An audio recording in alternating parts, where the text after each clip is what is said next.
Bonjour à tous, petite vidéo aujourd'hui pour parler du crochetage d'une serrure connectée. Vous avez ici un modèle qu'on trouve en grande surface de bricolage, d'une marque très connue. Pourquoi crochetage d'une serrure connectée? Eh bien parce que lorsqu'il m'arrive de parler de serrure connectée avec des amis, j'entends très souvent tout le monde me dire « j'aurais peur » d'avoir une serrure connectée de ce modèle-là ou un autre sur ma porte. J'aurais peur de me faire cambrioler par un hacker parce que j'ai une serrure connectée. Alors, voici dans la pratique comment les choses pourraient se passer. J'installe donc ma serrure connectée. Donc vous avez vu qu'il se compose d'un cylindre européen tout à fait normal qui est relié donc à une motorisation. En fait, c'est la motorisation du cylindre qui est connectée. Et donc je vais procéder à une tentative d'ouverture fine, c'est-à-dire en utilisant des outils qui ne détruisent pas le matériel et qui ne laissent pas a priori de traces, en tout cas de traces décelables par tout un chacun. Donc ça devrait prendre tout au plus quelques dizaines de secondes.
Je sens que le rotor a pivoté de quelques degrés, donc on approche de l'ouverture. Voilà. Là, je viens de faire pivoter, vous ne le voyez pas, mais je viens de faire pivoter le rotor.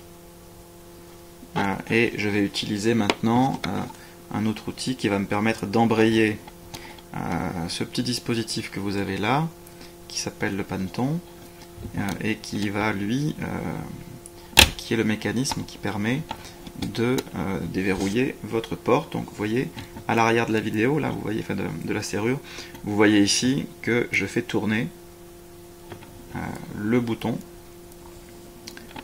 comme si j'avais effectivement une clé dans l'appareil.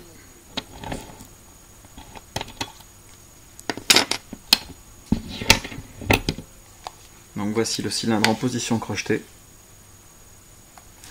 Et lorsqu'il retrouve sa place normale, sa position normale, et bien voilà, la clé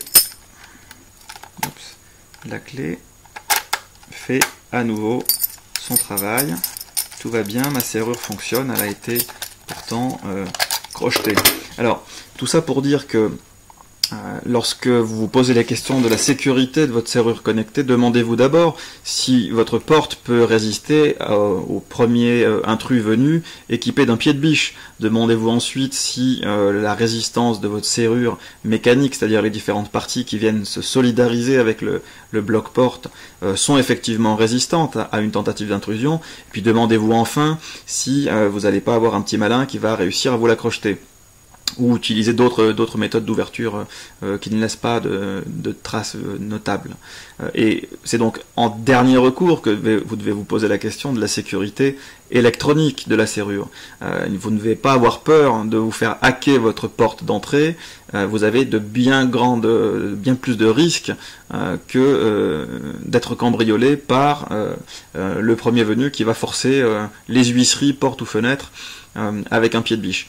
Pour autant, il ne s'agit pas non plus de prendre ce genre d'engin à la légère, parce que serrure ou thermostat, à partir du moment où vous avez un objet connecté, si vous ne choisissez pas un dispositif qui présente un très fort niveau de sécurité des transmissions, vous vous exposez non pas à un risque de cambriolage, mais à un risque de pénétration de votre réseau local. Donc c'est clairement voilà, des documents confidentiels auxquels les intrus peuvent avoir accès, les coordonnées bancaires, vos boîtes mail, etc. Donc la sécurité d'une serrure connectée, oui, la sécurité des transmissions, indispensable, mais ne craignez pas pour votre sécurité en rapport avec le cambriolage. Je viens de le montrer, il y a des méthodes d'ouverture qui sont bien plus faciles à mettre en œuvre que du piratage informatique, et en première analyse, il y a toujours un crétin avec un pied de biche qui fera le travail plus rapidement.